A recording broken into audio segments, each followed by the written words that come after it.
नमस्कार दोस्तों, हम लोग पहुंच गए हैं डे 29 में। 30 days to a more powerful vocabulary से हम लोग वोकैबुलरी पढ़ रहे हैं और आज का हमारा टॉपिक है words changing their meaning. Almost ये किताब हम लोग ख़त्म कर चुके हैं। आज 29 है और कल और 30th डे में हम क्या करने वाले हैं, जितने भी चैप्टर हमने पढ़े हैं, जितने भी दिन हमने इस बुक को पढ़ा है, उन सभी का रिवीजन दिया गया है 30वें दिन के अंदर। सभी चैप्टर्स को मिला के अगर आप चाहते हैं कि अलग अलग चैप्टर का रिवीजन हम करें तो वो, या फिर अगर आप चाहते हैं कि सभी चैप्टर को मिला के एक ही दिन एक ही वीडियो बनाया जाए तो आप मुझे सजेशन कमेंट बॉक्स में दे दीजिए कि किस प्रकार से आप इनका रिवीजन करना चाहते हैं। उसके पहले भी एक इन्फॉर्मेशन और है आपके लिए। अगर आप इंग्लिश ग्रामर पढ़ना चाहते हैं, इंग्लिश ग्रामर के फील्ड में आपने एक नाम तो ज़रूर सुना होगा, रैन एंड मार्टिन। ठीक है, रैन एंड मार्टिन की बुक से हम लोग ऑलरेडी स्टार्ट कर दिया है ग्रामर को पढ़ना। 5 चैप्टर ऑलरेडी हो चुके हैं, वहाँ पर चैप्टर वाइज हम लोग पढ़ रहे हैं ग्रामर को। तो 5 चैप्टर उसमें मैं ऑलरेडी करवा चुका हूँ। अगर आप चाहते हैं इंग्लिश ग्रामर पढ़ना, जिस प्रकार से आपने वोकैबुलरी को पढ़ा है अभी तक, उसी प्रकार से अगर आप चाहते हैं कि इंग्लिश ग्रामर भी एक कॉम्प्रिहेंसिव तरीके से और कंटिन्यूटी में आपकी इंग्लिश ग्रामर चलती रहे, तो आप इंग्लिश ग्रामर की प्लेलिस्ट में जाकर, रैन एंड मार्टिन की प्लेलिस्ट है वहाँ पर, उसमें जाकर आप सारे लेक्चर्स देख सकते हैं।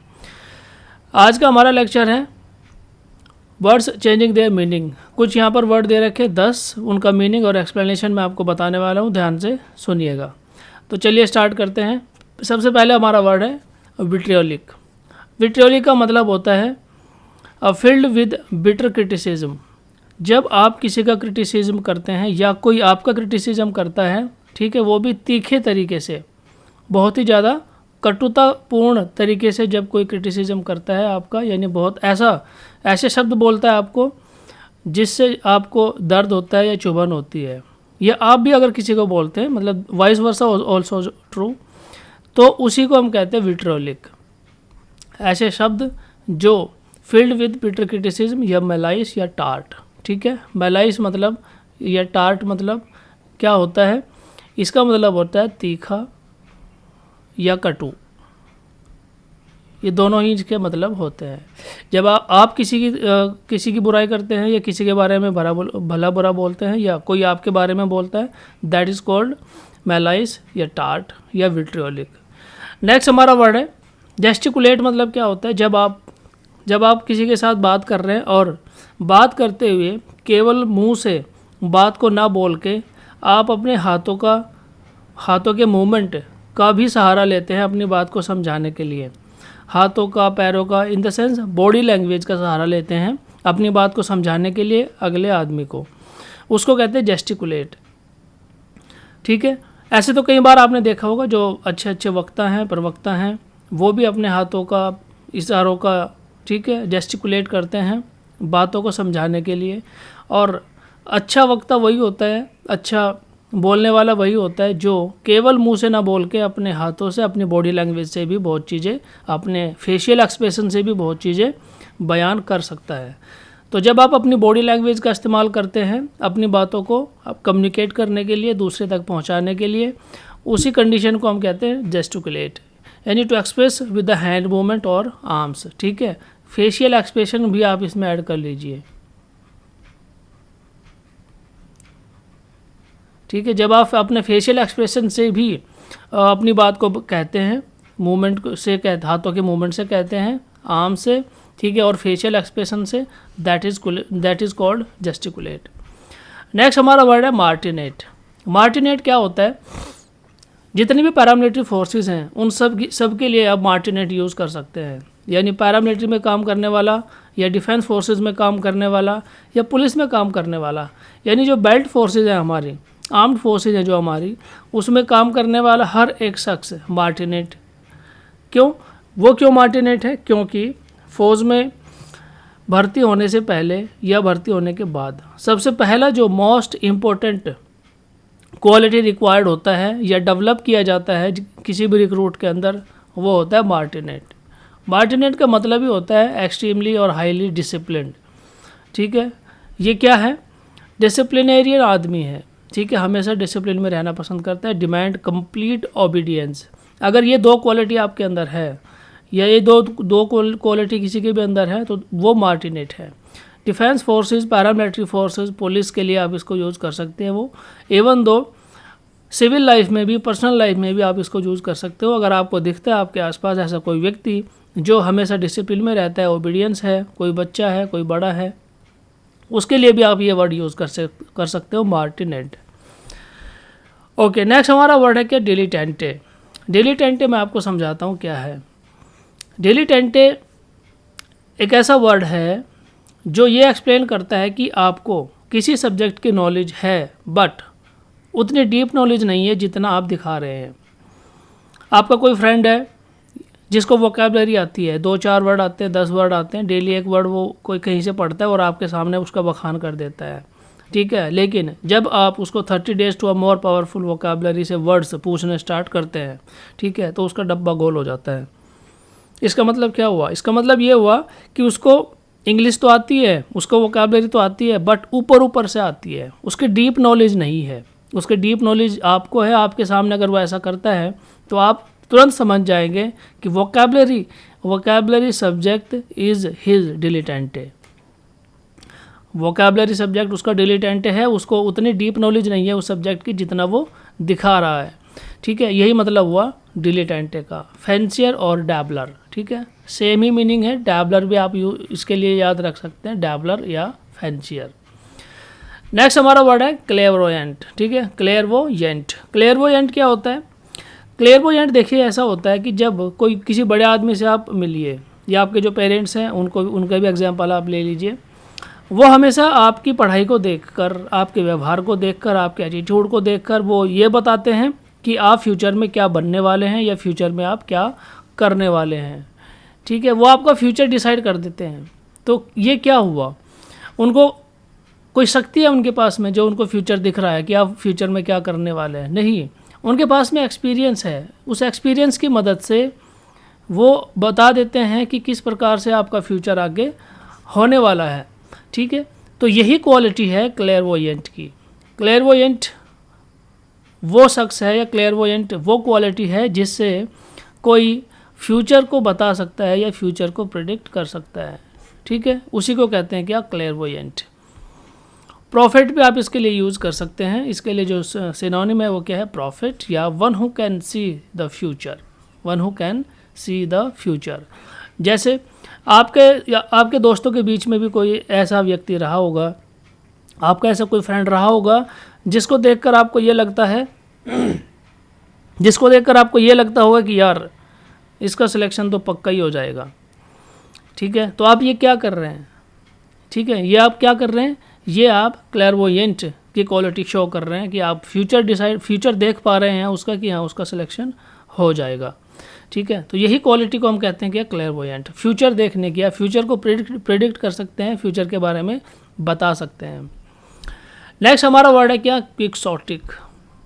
क्विक्सोटिक का मतलब क्या होता है? क्विक्सोटिक एक ऐसी कंडीशन के बारे में बता रहे हैं जो इम्प्रैक्टिकल और आइडियलिस्टिक कंडीशन है।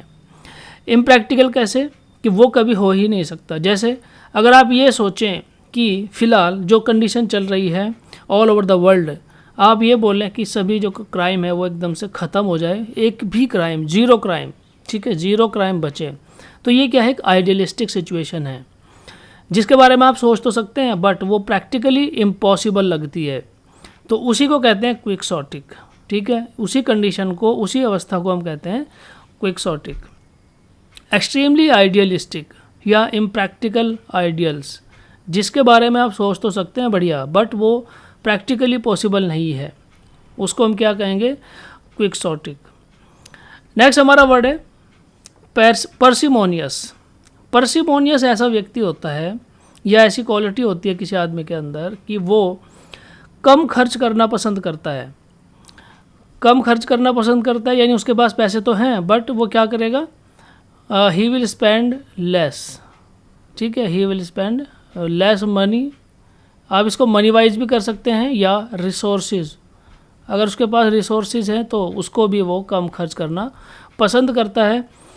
किफ़ायती, इसके लिए वर्ड दिया गया है किफ़ायती, ठीक है। किफ़ायती की कौन होता है, जो कम खर्च करना पसंद करता है, ठीक है। कहीं ना कहीं आप माइजर से भी इसको कनेक्ट कर सकते हैं। माइजर मतलब जो कंजूस होता है, उसके लिए भी आप इसको यूज़ कर सकते हैं। यहाँ पर क्या दिया है, यहाँ पर दिया very unwilling to spend money और रिसोर्सेज। वेरी अनविलिंग यानी उसकी इच्छा नहीं होती कभी भी स्पेंड करने की, खर्च करने की, मनी पैसा और रिसोर्सेज को। तो ये मतलब हुआ क्या, पर्सिमोनियस। उसके बाद आगे चलते हैं। नेक्स्ट हमारा वर्ड है फ्लैग्रेंट। फ्लैग्रेंट का क्या मतलब होता है?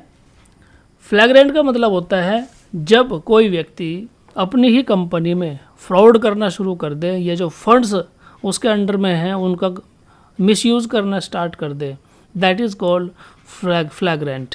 ठीक है, आप इसको करप्शन से भी कनेक्ट कर सकते हो, आप इसको करप्शन से भी कनेक्ट कर सकते हो। ठीक है, तो करप्शन या कंपनी फंड का गलत तरीके से यूज़ करना, उसी के लिए हम यूज़ करते हैं क्या, फ्लैग्रेंट। ठीक है, ऐसे बहुत सारे एग्जांपल्स आपने देखे होंगे।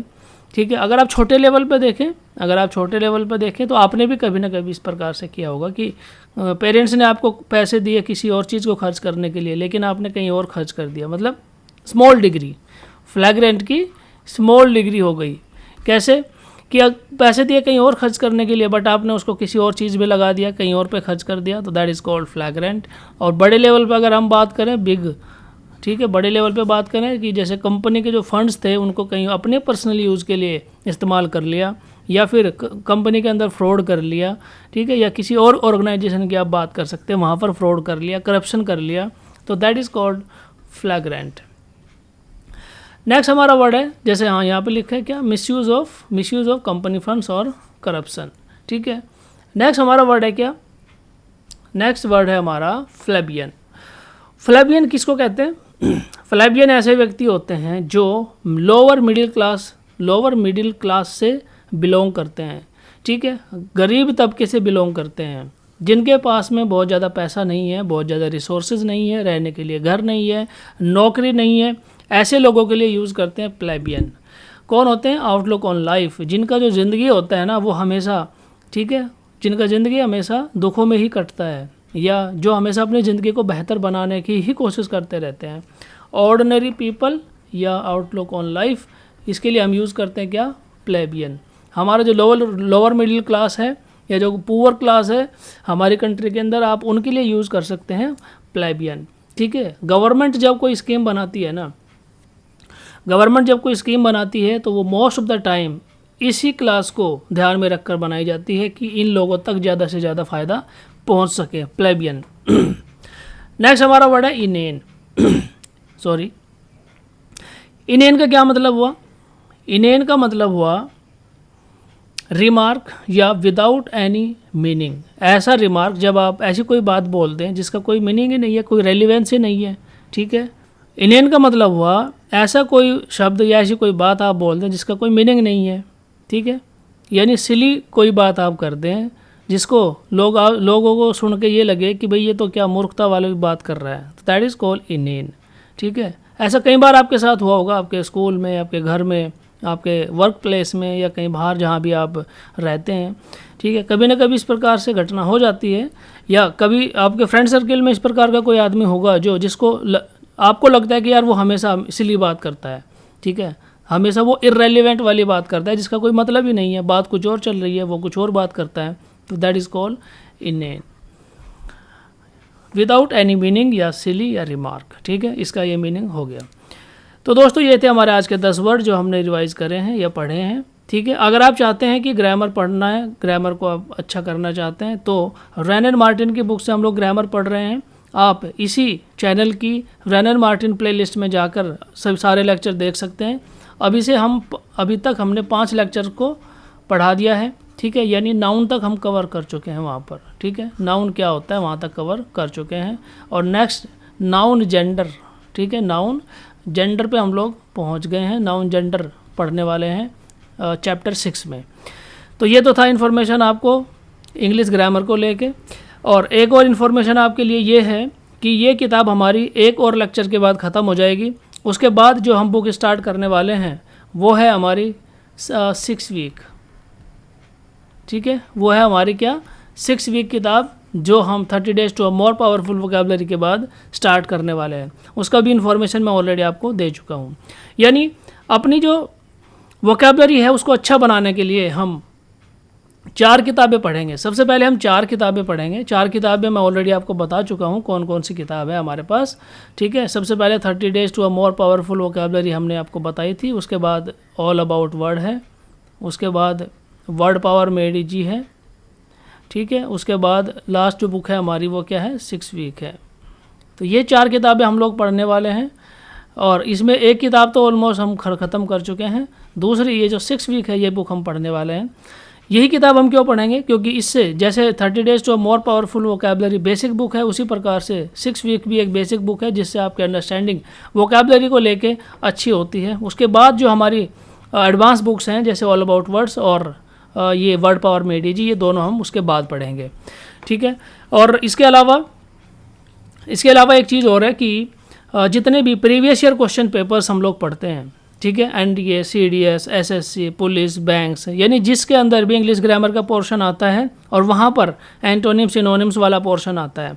मैं ये सोच रहा हूँ कि जितना भी प्रीवियस ईयर क्वेश्चन पेपर हैं, ठीक है, लास्ट 10 ईयर या 15 ईयर के जो क्वेश्चन पेपर्स हैं उसके अंदर जितने भी इंग्लिश वर्ड्स आ रखे हैं, एंटोनिम्स, ठीक है, एंटोनिम्स आ रखे हैं या सिनोनिम्स आ रखे हैं, वो सभी के सभी वर्ड्स मैं आपको एक वीडियो में लेके आऊँ।